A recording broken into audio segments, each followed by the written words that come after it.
আসসালামু আলাইকুম my beautiful viewers. ভালো আছেন সব? আলহামদুলিল্লাহ আমি ভালো আছি। আজকে একটা স্পেশাল ইভেন্ট দেখাইব। আমি ছোটো মাছ কিলা স্প্রিডে খাটতাম পারি।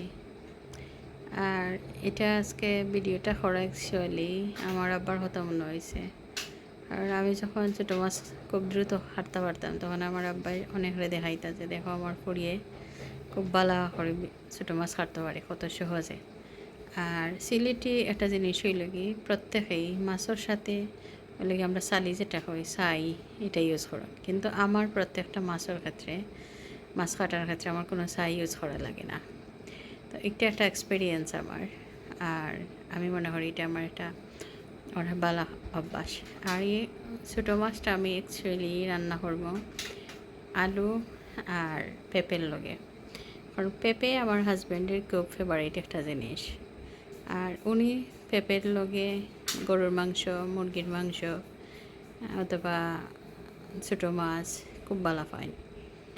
আর দেখুন আমি কিলা কাটিয়া এটারে স্টাইল ধরাইছি।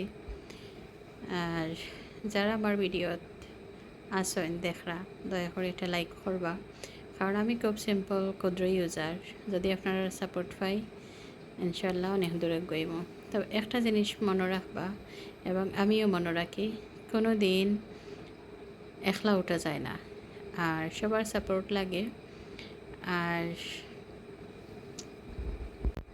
একটা সময় আমি আমার বাবার ঘরে থাকতে মাছ কাটা তো দূরের কথা, আমি কোনো দিন বিছনা ঝাড়ুই দিছি না। অথচ আজকে দেখেন আমি ডাক্তার, অথচ আমি আমার সব কিছু রান্না করি, নিজে নিজে মাছ কাটি, নিজে সব কিছু করি। কারণ জিতার আনন্দ তার মাঝে যত বেশি বাধা থাকব, আত্মীয় স্বজন অনেকটাই পাইবা, কিন্তু কাজের বেলায় আপনার হেল্প করার বেলায় কেউরি পাইতা না। মনে রাখবা সারা জীবন মানুষে দিয়া চাইতে পারবা, কিন্তু মানুষ বিনিময়ে মানুষের কাছ থেকে কিছু পাইতা না। এর লাগি চেষ্টা করবা সবসময় নিজে সব কিছু শিক্ষা রাখার, যাতে বর্তমান ভবিষ্যতে আপনার লাগি এটা কল্যাণকর হয়। আর দেখাইলাম আমি কিলা রান্না করলাম, ভুল ত্রুটি মাফ করবা, কারণ আমি অতটা এক্সপার্ট নই, আগেই তো হয়েছি। আর দয়া করে আমার চ্যানেলটা সাবস্ক্রাইব করবা যারা ভালো লাগে। আর ইনশাল্লাহ ভালো ভালো ভিডিও দেওয়ার চেষ্টা করবো, আর হেলথিকর সব খাওয়ার আমি আপডেট দিব, দেখাইব। আর যদি কোনো কোয়েশন থাকে আমার ভিডিওর ব্যাপারে বা কোনো জিনিস জানার ব্যাপারে আমার জানাইবা, ইনশাল্লাহ আমি চেষ্টা করবো আপনার উত্তর দেওয়ার লাগে। ধন্যবাদ, আল্লাহ হাফিজ।